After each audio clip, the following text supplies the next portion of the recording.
Assalamualaikum warahmatullahi wabarakatuh. Halo semuanya, ketemu lagi dengan saya Heri di channel Kusroho. Di hari ini alhamdulillah saya diberikan kesempatan untuk ngobrol-ngobrol sekaligus belajar kepada salah satu trainer jualan dalam ilmu cover selling. Apa itu cover selling dan siapakah beliau? Yuk kita langsung aja ngobrol-ngobrol bersama Mas Kiswantoro.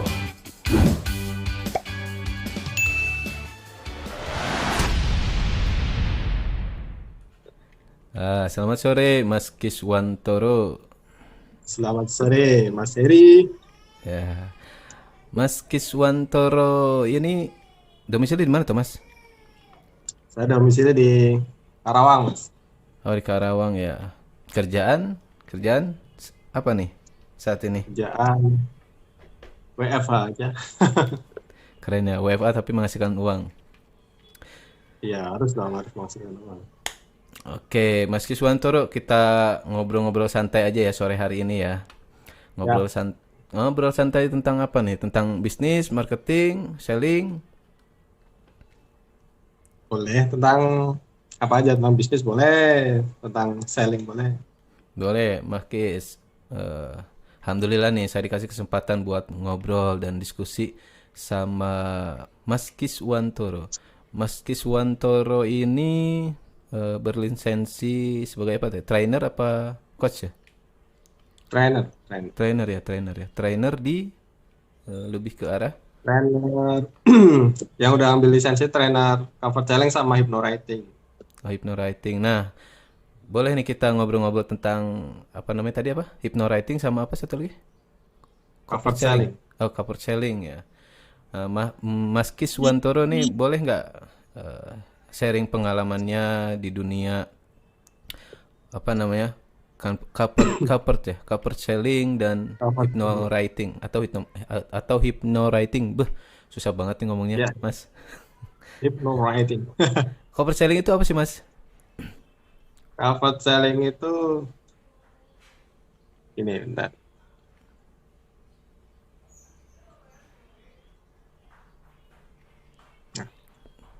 Jadi gini, covered selling itu kalau dari katanya kan covered itu Hmm, hmm, terselubung, samar-samar, tersembunyi. Nah, hmm. selling itu kan penjualan, artinya covered selling itu cara jualan yang terselubung, artinya orang jualan tapi Sembunyi-sembunyi. kelihatannya itu nggak kayak jualan itu. Oh, Jualan tapi kayak nggak jualan, nggak kelihatan gimana orang tuh? jualan.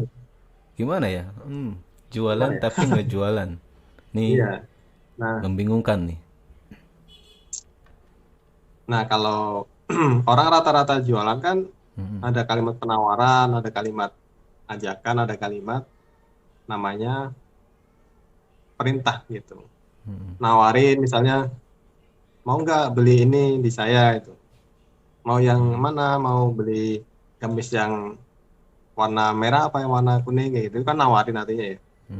Hard Kalau nyuruh selling itu ya. misal, hmm, kalau nyuruh itu sila ayo ayo cis diborong gamisnya itu kan nyuruh-nyuruh atau ngajak-ngajak. Nyuruh ya misal, ayo buruan chat ke WA saya gitu. Nah, kalau di cover selling ini nggak ada kayak gitu, dalam tanda kutip itu diharamkan, tapi bukan haram secara harfiah ya, maksudnya Hmm, hmm, apa menghindari kalimat itu. hmm. Jadi seperti Contohnya, itu kalau contohnya cover gimana selling. tuh? Contohnya, contohnya kita kayak misal kayak cerita aja ya, misal yang simpelnya nih, alhamdulillah hari ini udah bisa closing misalkan gamis 12 odi misalnya gitu, dikirim ke berbagai kota di Indonesia, itu kan udah kayak orang ngasih tahu Secara aja tidak kan, langsung cerita jualan aja. ya. Tapi orang tahu bahwa itu jualan. Apalagi misal, alhamdulillah hari ini banyak sekali chat yang masuk ke WA saya yang 08 sekian sekian sekian, order misalkan jilbab sampai berkode-kode gitu kan. Artinya pertama orang tahu dia jualan apa, kedua dia tahu nomor WA-nya yang mana gitu. Jadi ketika dia mau nanya-nanya, otomatis dia tahu nanya itu kemana. Itu nggak jualan, tapi sebenarnya jualan gitu sih. Nah, ini menarik nih, Simpel. ini mulai menarik nih. Oh, ternyata comfort selling itu ya. Nah, Ya. lanjut Mas. Gimana nih? Apa untuk kita mempelajari comfort selling itu gimana? Gimana? Tahapannya itu seperti apa sih? Sebenarnya gini, sebelum kita masuk ke tahapan itu, kita perlu tahu pentingnya belajar cover selling. Nah, sebenarnya nggak ada teknik yang wajib dipakai itu yang mana nih? Selama teknik apapun, selama menghasilkan itu ya silakan dipakai aja. Nah, kenapa penting belajar cover selling? Yang pertama, kebanyakan kita sekarang ini jualan di sosial media kan. Namanya media sosial itu media untuk bersosialisasi. Orang misal bikin akun Facebook itu bukan buat mau belanja, tapi mau nyari teman, nyari informasi, nyari hiburan dan sebagainya. Bukan nyari produk atau barang jualan. Kalau kalau mereka sengaja mau niat untuk belanja, mereka akan nyari di marketplace kayak gitu. Nah, tapi apakah di sosial media seperti Facebook atau Instagram itu nggak boleh jualan? Boleh, yang penting kita tahu ilmunya. Nah, salah satu ilmunya adalah cover selling ini. Kenapa? Karena yang seperti kita tahu bahwa sosial media ini adalah media untuk bersosialisasi. Artinya kalau kita jualan di sosial media, sebenarnya kita jualan di tempat yang kurang tepat sebenarnya. Karena bukan media jualan kan, bukan selling media, Iya, bukan iya. sales media. Itulah kenapa kita penting belajar cover selling supaya kita tetap bisa jualan tapi tanpa terlihat jualan. Jadi Soalnya shop ya. orang itu ketika nyari apa sesuatu di Facebook katakanlah kayak gitu itu nyari hiburan. Ketika di hiburan ternyata isinya orang jualan semua, nawarin, nyuruh beli segala macam. Itu kan orang bosan akhirnya cuma dilewatin doang, di scroll.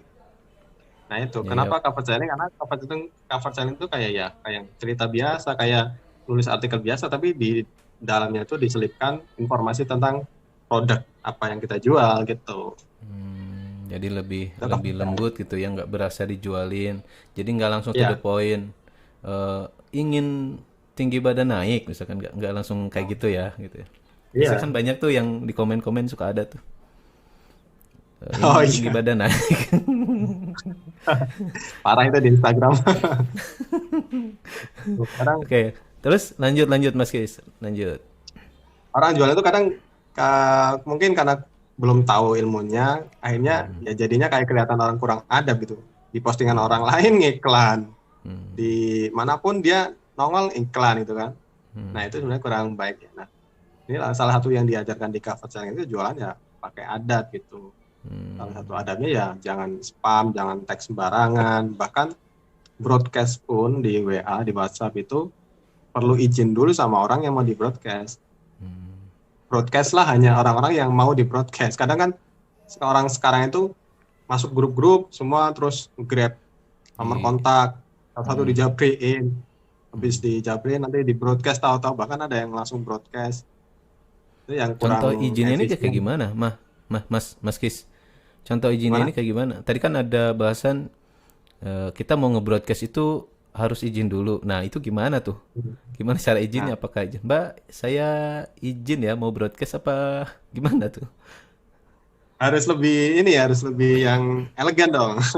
Oh, Di misal di Facebook nih, misalkan saya rencananya hari ini mau berbagi ilmu tentang tips bisnis jualan laris gitu. Tapi hanya orang-orang yang sudah menyimpan nomor saya yang 0 sekian, 08 sekian sekian saja yang bisa dapat materinya. Kenapa? Karena hanya orang-orang itu yang akan saya broadcast. nah Itu. kalau Nanti itu kan orang-orang juga akan yang ini maaf, kalau itu kan yang punya apa namanya pengetahuan khusus di lebih tentang jualan. Nah, kalau misalkan yang untuk yang baru mulai gini kan dia apa yang harus dibagi ke apalagi ke konsumen akhir tuh? Gimana itu, Mas Kis? Ngatasinnya itu.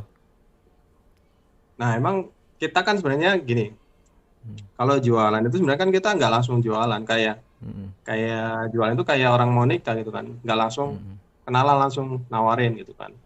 Apalagi di sosial media kan, kecuali kalau jualannya di emang tempat yang seharusnya kayak misal di pasar itu kan emang orang emang tempatnya orang jualan, silakan kakak masuk, ayo dicoba dulu kakak, itu emang udah di tempatnya. Tapi kan ini sosial media di mana orang itu nyari hiburan, nyari teman gitu kan, udah suntuk-suntuk banyak persoalan ke Facebook pengen nyari hiburan ternyata isinya orang jualan lagi itu kan akhirnya jadi nambah ini kan, nambah nggak senang di hati itu kayak gitu. Nah bagi seorang penjual itu emang ya salah satu sisi yang perlu kita kedepankan adalah tentang value artinya nilai diri kita, apa sih nilai yang bisa kita bagikan ke orang lain.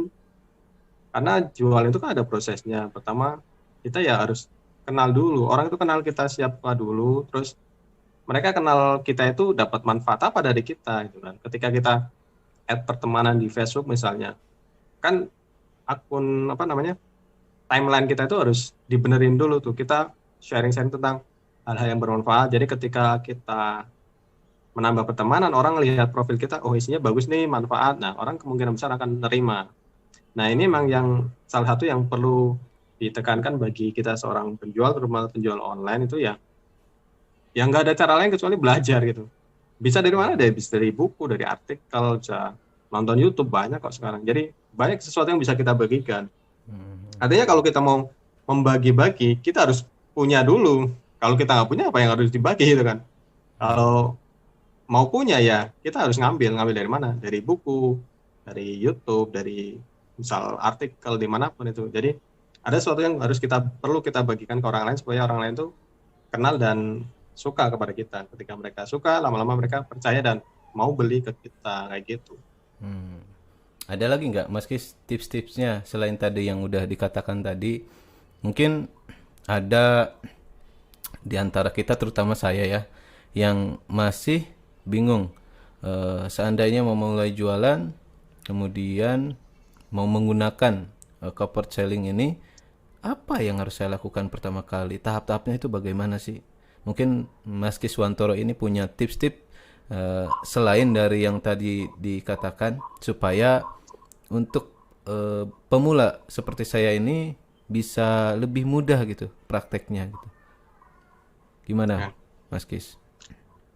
Sebenarnya gini kan, nggak semua masta yang sekarang disebut masta itu tadinya awalnya semua newbie, semua berawal dari nol, semua berawal dari hal yang sama, berangkat dari nol, semuanya nggak tahu apa-apa, mereka jadi tahu karena belajar. Nah, bagi yang untuk pemula nih, hal yang pertama yang harus dilakukan adalah berani dulu, berani melangkah, berani melakukan sesuatu. Kalau memang belum tahu misal tentang cover selling ya, lakukan apa yang bisa, misal ya apapun selama itu menghasilkan apa namanya, lakukan apa yang bisa. Jadi hal pertama bagi seorang pemula memang keberanian untuk melangkah. Nah, karena untuk memulai bisnis itu kan yang dibutuhkan keberanian. Untuk memulai itu yang dibutuhkan adalah keberanian. Tapi untuk menjalaninya itu kan butuh ilmu.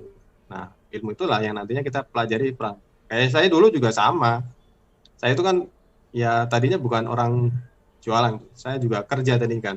Nah, setelah resign, saya baru ketemu tentang bisnis macam-macam. Ya awalnya sama, saya juga pakai hard selling itu kan. Silakan dibeli ini produk ininya ke nomor WA ini sekian gitu. Tapi kan saya nggak berhenti di situ, kita terus gali apa sih yang perlu dilakukan. Intinya gini, pasti saya yakin bahwa setiap orang itu punya kelebihan, punya sesuatu yang bisa dibagikan kan. Belajar dari SD sampai katakanlah SMP atau SMA itu kan pasti ada sesuatu yang entah itu ilmu, entah itu pengalaman, itu yang sesuatu yang bisa dibagikan, apapun itu. Mungkin punya pengalaman tentang punya skill apa, misal benerin motor gitu, ya udah tulis aja tentang benerin motor gitu. Apa yang bisa, misal bagi seorang ibu-ibu bisa masak, udah share aja tip masak. Intinya hal-hal yang positif aja yang kita bagikan ke sosial media, karena orang itu butuh sesuatu yang positif. Udah banyak orang-orang yang menyebarkan hal-hal yang nggak positif. Jadi ketika orang lain melihat kita, minimal orang lain melihat kita itu orang yang positif, orang yang nyenengin gitu. Dilihat dari mana? Dilihat dari postingan kita, karena konten kita adalah perwakilan diri kita di dunia online gitu. Itu Mas Heri. Gitu ya Mas Kis ya. Ya. Nih alhamdulillah nih ilmu yang luar biasa ini hari ini saya bisa belajar sekaligus ngobrol-ngobrol santai. Oke, Mas Kiswantoro, untuk sementara kita cukupkan obrolannya sampai di sini dulu ya. Terima kasih banyak udah mau ngobrol dan diskusi dengan saya, dan terima kasih banyak atas wawasannya. Moga-moga videonya ini bisa manfaat buat saya, terutama untuk yang menonton juga. Mudah-mudahan buat teman-teman semua di luar sana yang baru memulai bisnis, dengan adanya video ini bisa membantu memudahkan bisnis mereka semua. Amin ya rabbal alamin. Oke, saya rasa cukup sekian. Mohon maaf apabila ada kata-kata yang kurang berkenan. Assalamualaikum warahmatullahi wabarakatuh. Waalaikumsalam warahmatullahi